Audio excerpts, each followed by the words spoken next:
विधवा थी जो अपनी बेटी मीना के साथ नगर खजूरा गांव में रहती थी। कभी उसका अपना ढाबा था, लेकिन पति की लंबी बीमारी में घर बार ढाबा सब बिक गए। पति के मरने के बाद लाला सेठ के यहाँ किराए के मकान में वो रहने लगी और अपने ही ढाबे में जगन के यहाँ बर्तन मांजने का काम करने लगी। देखो सुमन भाभी, मुझे रोज रोज पैसों के लिए बोलना अच्छा नहीं लगता। 4 महीने हो गए तुमने किराया नहीं दिया। अगर 3 दिन में किराया नहीं मिला तो तुम दोनों माँ बेटी को घर से निकाल के ताला लगा दूंगा, बता रहा हूँ। ऐसा मत करना लाला भैया, हम माँ बेटी कहाँ जाएंगे? तुम तो जानते हो जगन को, वो 5 महीने से पैसा नहीं दे रहा है। कहता है कि ढाबे में घाटा चल रहा है, जबकि ढाबे में ग्राहक भरे रहते हैं। मुझे तुम्हारे ढाबे और उसके मालिक जगन से कुछ लेना देना नहीं है। मुझे तो मेरे मकान के किराए से मतलब है, बस। लाला सेठ के जाने के बाद माँ, अब क्या होगा? हम लोग कहाँ रहेंगे? सब ठीक हो जाएगा बिटिया, भगवान कुछ न कुछ जरूर सोचे होंगे हम लोगों के लिए। ठीक है बेटी, मैं जाती हूँ ढाबे पर, नहीं तो जगन चिल्लाएगा मुझ पर। सुमन जैसे ही घर से निकली उसे बिलुआ मिल गया। अरे चाची, सवेरे सवेरे लाला सेठ आप पर क्यों चिल्ला रहा था? अरे 4 महीने से मकान का किराया नहीं दिए हैं, इसलिए बोला है कि अगर 3 दिन में पैसा नहीं मिला तो वो मकान में ताला लगा देगा। तो पैसे क्यों नहीं दे देती? कहाँ से दूं पैसा? 5 महीने से जगन ने पैसा नहीं दिया है। घर का खर्च तो जैसे तैसे चल रहा है। 10,000 रुपए कर्ज हो गए हैं, पता नहीं कैसे चुकाएंगे। अगर आप कहो तो मैं आपकी मदद कर सकता हूँ। अरे इस समय मुझे पैसों की सख्त जरूरत है, कहीं से मुझे पैसे दिला दो तो बहुत मेहरबानी होगी। ठीक है, मैं होशियार सिंह से बात कर शाम को पैसे दिलवा दूंगा। सुमन वहाँ से ढाबे पर पहुँचती है। आओ भाभी आओ। हैं? बहुत जल्दी आ गई। आराम से आती, इतनी जल्दी क्या थी? अरे जगन भैया, देखो ना, सुबह सुबह लाला सेठ मकान मालिक आकर बोलने लगा कि 3 दिन में अगर 4 महीने का बकाया नहीं दिया तो वो ताला लगा देंगे। अरे तो आप मेरे ढाबे में ताला लगाने में क्यों जुटी हो? आधे ग्राहक तो लौट गए। ताला मैं क्यों लगवाऊंगी? अलबत्ता तुमने मेरा 5 महीने का वेतन नहीं दिया है, जिस कारण मेरे घर पर ताला लगने की नौबत आ गई है। मुझे मेरे पैसे दे दो, मुझे नहीं करना तुम्हारे पास कोई काम वाम। अरे भाभी, तू तो बुरा मान गई। ले लेना पैसे, मैं कौन सा भागा जा रहा हूँ। अरे आप तो अपने घर के आदमी हो।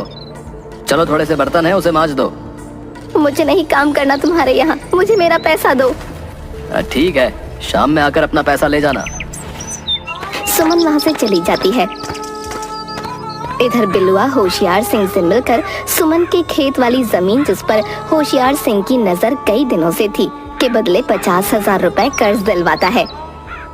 देखो भाभी, ऐसा है कि बिलुआ ने बताया है कि आप बहुत मुसीबत में हो, तो मैंने सोचा कि तुम्हारी मदद कर दूं। तुम्हारे खेत वाली जमीन के बदले तुम्हें 50,000 रुपए दे सकता हूं। अभी मैं कुछ बोलने की स्थिति में नहीं हूँ। 20,000 लाला सेठ के और 10,000 रुपए बनिए का कुल 30,000 रुपए मुझे तत्काल चाहिए। ठीक है, तो ये लो पूरे 50,000 रुपए। जमीन का कागज दे दो। ये जमीन हमारे पूर्वजों की अंतिम संपत्ति थी। मीना के बाबूजी की बीमारी में भी मैंने इसे नहीं बेचा, लेकिन आज हम इस गांव में पूरी तरह से किराएदार हो गए। सुमन भारी मन से पैसा लेकर वहां से घर चली आती है।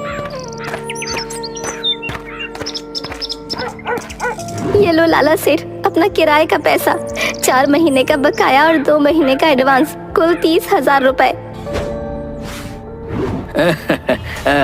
इसकी क्या जरूरत थी? मैंने तो ऐसे ही कहा था कि ताला लगा दूंगा। वैसी बात नहीं है लाला, मुझे खुद खराब लगता था। तभी मीना आकर बोलती है, माँ पंडित जी आए हैं।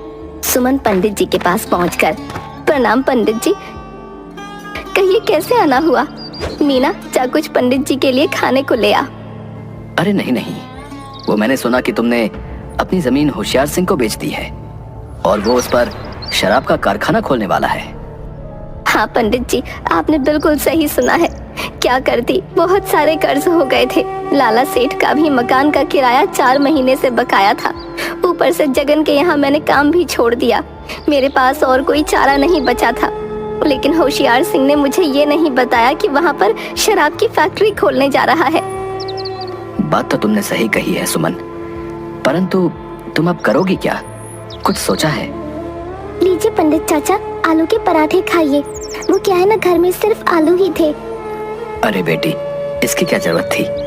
मैं तो बस यूं ही हालचाल पूछने आ गया था। हम गरीबों से जो बन पड़ा वही खिलाएंगे पंडित जी। अरे वाह, इतना स्वादिष्ट आलू पराठा मैंने जीवन में अभी तक नहीं खाया। मीना, क्या तूने अपने हाथों से पराठे बनाए हैं? हाँ, क्यों? सुमन, मीना के हाथों में इतना अच्छा हुनर है। मैं तो कहता हूँ कि आलू पराठे की दुकान खोल लो। इतना अच्छा हुनर रखते हुए दूसरों के ढाबे पर काम करना कहाँ की अक्लमंदी है। ठीक है पंडित जी, कुछ पैसे बचे हैं, हम आलू पराठे की ही दुकान खोलेंगे। अब ठीक है बेटी, अब मैं चलता हूँ। कल पूर्णिमा है, अच्छा दिन है। मैं तो कहता हूँ कि भगवान का नाम लेकर कल से ही दुकान शुरू कर दो। सुमन जगन के ढाबे पर जाकर हिसाब कर अपना 5 महीने का बकाया पैसा भी ले आती है। उधर बिलवा बिरजू चोर से बातें कर रहा होता है। देख बिरजू, तुम्हें एक बात बता रहा हूँ। मैंने सुमन भाभी की जमीन बिकवाई है। अभी उसके पास जमीन के बहुत से पैसे पड़े हुए हैं। तुम चाहो तो हाथ साफ कर सकते हो, लेकिन चोरी का 2% मेरा होगा। हाँ, अरे ठीक है बिलवा, अगर तुम्हारी बात सही निकली तो मैं 2 नहीं पूरे 50% दूंगा तुम्हें। पंडित ज्ञानचंद के जाने के बाद दोनों माँ बेटी खा पीकर दुकान के सामानों की लिस्ट बनाने लगती हैं। लिस्ट बनाते बनाते काफी रात हो जाती है और वो दोनों गहरी नींद में सो जाती हैं।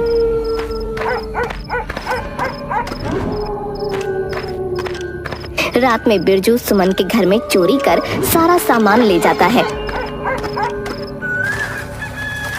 सुबह सुबह मीना सुमन को उठाती है।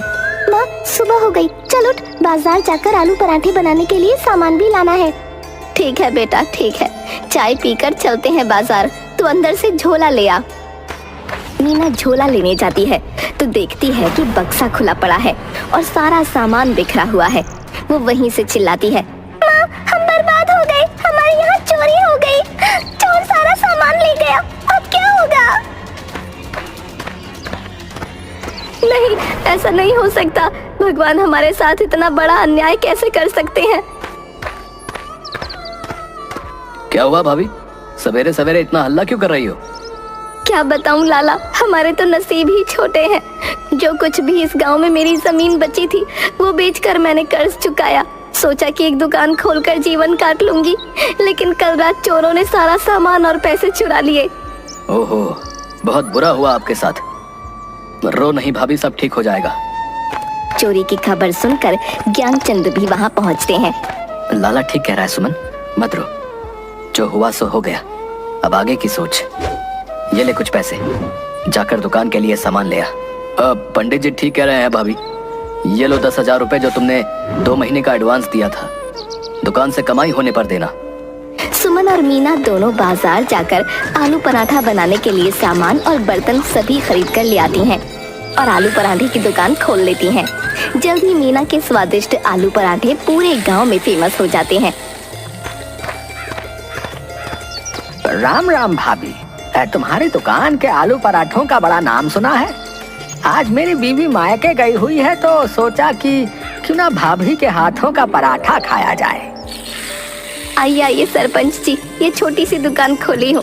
पराठा मैं नहीं, आपकी बेटी मीना बनाती है। मीना बेटी, सरपंच जी को आलू पराठा ला कर दो।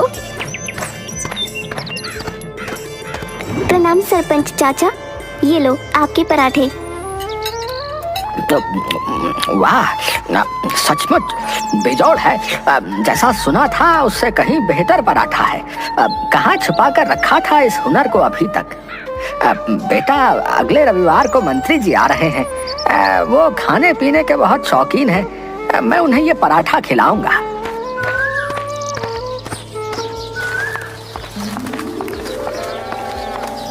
देखा सुमन, मैंने कहा था ना कि मीना के हुनर को बाहर लाने की जरूरत है। कैसी चल रही है दुकान? बहुत ही अच्छी दुकान चल रही है, सब आपकी कृपा है पंडित जी। अगर ऐसे ही चलता रहा तो जल्द ही अपना मकान बना लेंगे। अगले रविवार को मंत्री जी को लेकर सरपंच आता है। उनके साथ व्यापारी मंगत लाल भी आता है। सचमुच इतना अच्छा आलू पराठा मैंने अपने जीवन काल में अभी तक नहीं खाया। सचमुच लजीज पराठा है। अब सुमन भाभी, आप हमें पराठे का मसाला बना कर दो, हम उसे पैकेट में बंद कर बाजार में सप्लाई करेंगे। जरूर, मैं कल से ही आलू पराठे का मसाला शहर भिजवा दूंगी। कसम झूलेलाल की, पूरे मार्केट में आग लग जाएगी। ये लो, पूरे 2 लाख रुपए एडवांस। जल्द ही मीना के हाथों के बने आलू पराठा मसाले का पैकेट पूरे शहर में छा जाता है। इधर आलू पराठा दुकान के कारण जगन का ढाबा बंद हो जाता है। अरे यार बिल्लू, जब से आलू पराठे की दुकान खुली है मेरी दुकान ही बंद हो गई है। मुझे किसी तरह पराठे की दुकान बंद करवानी है। मेरा नाम है बिलवा, साला पैसे के लिए कुछ भी करेगा। ठीक है, ये ले 50,000 रुपए एडवांस, लेकिन कल ये पराठा मुझे दुकान में नजर नहीं आना चाहिए। आज रात को दुकान का काम तमाम हो जाएगा। रात में बिलवा पराठा दुकान में आग लगा देता है। सारी दुकान जलकर खाक हो जाती है। सुमन और मीना दोनों माँ बेटी खूब रोती हैं। सरपंच मंत्री जी को कहकर स्पेशल जांच बिठवाता है। जल्द ही पुलिस बिलवा और जगन को पकड़कर जेल में बंद कर देती है। कोई बात नहीं भाभी, ये लो 5 लाख रुपए एडवांस। फिर से एक शानदार आलू पराठा दुकान यहाँ और शहर में एक साथ खोलनी है। सेठ जी, मैं आपका ये उपकार जिंदगी भर नहीं भूलूंगी। अरे भाभी, उपकार कैसा? 7 दिनों में ये पैसे मैं आलू पराठा बेचकर कमा लूंगा। व्यापारी हूँ, बिना मुनाफे का एक भी पैसा इन्वेस्ट नहीं करता। हाँ। जल्द ही पूरे देश में आलू पराठे का पैकिंग मसाला और पराठा फेमस हो जाता है। सुमन का नगर खजूरा गांव में सबसे बड़ा और खूबसूरत बंगला होता है।